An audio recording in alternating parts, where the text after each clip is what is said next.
तो class 9th के सभी विद्यार्थियों, लो जी देख लीजिए, आपके लिए 2025 में जो बोर्ड परीक्षा आपकी होगी उसके लिए 9th क्लास का यानी वार्षिक परीक्षा के लिए एक ब्लूप्रिंट जारी किया गया है, एमपी बोर्ड के द्वारा जारी किया है बच्चों। ठीक है, वही आपको मैं समझाने वाला हूं, एक एक चीजें अपन समझेंगे। इससे क्या होगा, यदि बच्चों आपने इस ब्लूप्रिंट को समझ लिया, बहुत सारे बच्चों को क्या है, हमारे बहुत सारे बच्चों को ब्लूप्रिंट का मतलब समझ में नहीं आता है। देखो ब्लूप्रिंट का मतलब ये है मेरे बच्चों कि आपको पता चल जाएगा कि कौन से चैप्टर से कितने नंबर का आ रहा है। तो यदि किसी चैप्टर से 2 नंबर का आ रहा है और अपन फालतू में उसमें 4-4 नंबर की तैयारी कर रहे हैं, ठीक है, बड़े बड़े क्वेश्चन पढ़ रहे हैं, तो वो फालतू मेहनत है अपनी। ठीक है, तो मैं आपको सारी चीजें कवर करा दूंगा। चलिए समझते हैं, एक एक आराम से समझेंगे ब्लूप्रिंट को। बिल्कुल पहले जो इकाई है उसमें आपको क्षितिज भाग यानी काव्य खंड लिया गया है। अच्छा, इसमें टॉपिक कौन कौन से है वो देखो ध्यान से। क्षितिज भाग के अंतर्गत आपका पद्य साहित्य का इतिहास आएगा। अब पद्य साहित्य के इतिहास और काल विभाजन आ जाएगा। अच्छा, उसके अंतर्गत क्या क्या है तो ज्यादा चीजें और नहीं, और उन्होंने खोल के बता दी आपको, ज्यादा पढ़ने की जरूरत नहीं। एक तो भक्ति काल पढ़ना है आपको, देखो ध्यान से। एक आधुनिक काल पढ़ना है। आधुनिक काल में भी कौन कौन से पढ़ने हैं, केवल छायावाद, प्रगतिवाद और नई कविता, तीनों ही पढ़ने हैं। ना तो आपको रहस्यवाद पढ़ना है, ना प्रयोगवाद पढ़ना है। ठीक है भैया, ये चीज अपने को पढ़ने की जरूरत नहीं है। केवल इसमें से 3 चीज पढ़नी है, छायावाद, प्रयोगवाद, प्रगतिवाद और नई कविता। और थोड़ा बहुत अपने को पद्य साहित्य का इतिहास पढ़ना है। कैसा कि इसमें काल विभाजन कितने कौन से काल से कहां तक चला, पर विशेषताएं और उनके कवि और उनकी रचनाएं, ये केवल तीनों की पढ़नी है, छायावाद की, प्रगतिवाद की और नई कविता की। एक क्वेश्चन 100% कवि परिचय का आता ही आता है, जो कि 3 नंबर का रहता है, सब बच्चे जानते हैं।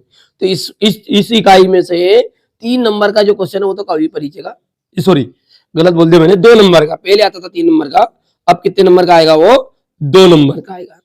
ठीक है, संदर्भ प्रसंग व्याख्या एक क्वेश्चन आएगा इसमें से। तो उसमें से आपका जो 3 नंबर वाला है ना, ये वही है, संदर्भ प्रसंग भावार्थ जिसे बोलते हैं। तो कुल मिलाकर इस तरह से ये इसके चैप्टर से प्रश्नोत्तर, ठीक है, और नई कविता है, कवि परिचय है, संदर्भ प्रसंग व्याख्या है, ये सब मिलकर आपका कितने नंबर का बना बच्चों, 17 नंबर का बना। कितने नंबर का, 17 नंबर का। जिसमें से आपको देखो बहुत इंपॉर्टेंट चीज बता रहा हूं ना, जिसमें से ये 2 कॉलम ध्यान से देखो आप, ये जिसमें से 4 क्वेश्चन आएंगे 2-2 नंबर के, 4 क्वेश्चन, और 1 क्वेश्चन आएगा संदर्भ प्रसंग व्याख्या का। और ये 6 का क्या मैटर है, ये है आपके वस्तुनिष्ठ प्रश्न, सही विकल्प, सही जोड़ी, सत्य सत्य, एक वाक्य उत्तर, कुछ भी आ जाए, रिक्त स्थान, कुछ भी। 6 नंबर उसके मिलेंगे आपको। बाकी 4 नंबर के 4 प्रश्न जो रहेंगे 2-2 अंक के रहेंगे, तो यानी 8 नंबर हो गए। और 3 नंबर का केवल 1 प्रश्न आएगा, जो भी कवि परिचय का है। यानी छोटे छोटे क्वेश्चन जितने भी है ना, उनको सबको कवर कर लेना है। मैं कराऊंगा, पूरी जवाबदारी मेरी है। पहले ब्लूप्रिंट को समझो, है ना। चलिए अब इकाई 2 की हम बात करें तो यूनिट 2 को ध्यान से देखो। इसमें है काव्य बोध। काव्य बोध के अंतर्गत आपकी आ जाएगी, देखो काव्य की परिभाषा, उसके भेद, महाकाव्य हो गया, खंड काव्य हो गया, ठीक है, इसके बाद में प्रबंध काव्य हो गया, मुक्त काव्य हो गया है। ये सारी चीजें काव्य के अंतर्गत आएगी। आचार्य रामचंद्र शुक्ल के अनुसार काव्य की आत्मा किसे बताया गया है, रस को बताया गया है, ये है, वो सारी चीजें आने वाली है इसमें। रस हो गया है, रस का सामान्य परिचय, प्रकार, पूरे रस, 10 ही तरह के रस, ठीक है। छंद, देखो छंद में केवल 2 है, दोहा और सवैया, ठीक है, यहाँ पर। और 10th क्लास में जब जाओगे ना तो उसमें अलग बदल जाता है, दोहा और चौपाई आती है उसमें। क्या थी बच्चों, दोहा और चौपाई। तो यहाँ पर आपको केवल छंद में 2 छंद पढ़ने हैं, एक तो दोहा और एक सवैया। फिर अगला है अलंकार। अलंकार में भी नाम धर के बोल दिया उन्होंने। अलंकार में आपको देखो अनुप्रास पढ़ना है, यमक पढ़ना है, उपमा पढ़ना है, रूपक पढ़ना है, उत्प्रेक्षा पढ़ना है और मानवीकरण अलंकार पढ़ना है। बस इतने से अलंकार के अंतर्गत अपने को पढ़ना है। क्या क्या पढ़ोगे, अनुप्रास, रूपक, उपमा, ठीक है, उत्प्रेक्षा, मानवीकरण अलंकार। अलंकार इनकी परिभाषा पढ़ लो और इनका एक एक उदाहरण पढ़ लो, बस कुछ करने की जरूरत नहीं है, क्वेश्चन फंस जाएगा। रस में भी 10 ही रस जो है, ठीक है, मैंने चैनल पर एक सेपरेट वीडियो बना दिया है रस के बारे में, वो आपको 12th तक काम रहेगा। छंद का भी डाल दिया है, अलंकार का भी, ठीक है बच्चों, आप तैयारी करो, हमारा उद्देश्य क्या है, आप अच्छे अंक प्राप्त करें। ठीक है, हाँ एक विशेष सूचना हमारे बच्चों को देनी थी कि 6 तरह के, कितने 6 तरह के अपन सेट उपलब्ध करा रहे हैं वार्षिक के लिए। मॉडल पेपर रहेंगे बच्चों, लेकिन जो 100% गारंटेड है, 100% गारंटेड, लिखा पढ़ी कर लो। चाहे आपको भरोसा ना हो ना तो पहले वो 6 सेट कर लेना, उसके बाद भले अलग से पढ़ना। आप 6 सेट पढ़ के तो देखो एक बार, जिसमें आपको पता चल जाएगा नहीं आएगा कि नहीं आएगा। आप पहली बार 9th में आए हो, आप पहली बार 9th में आए हो, मैं हर साल 9th पढ़ाता हूँ। तो भाई साहब आप समझिए, थोड़ा सा विचार करिए हमारे बच्चों, आप तो अच्छे से तैयारी करो बस। उद्देश्य यही है कि अब की बार 90 पार। जिन बच्चों को हमारे साथ जुड़ना है, चैनल पर नंबर दिए गए हैं, मोबाइल नंबर पर कांटेक्ट करिएगा बढ़िया से। चलिए आगे बढ़ते हैं। इकाई जो 3 है, ये इकाई 3 है आपकी क्षितिज भाग खंड गद्य खंड से।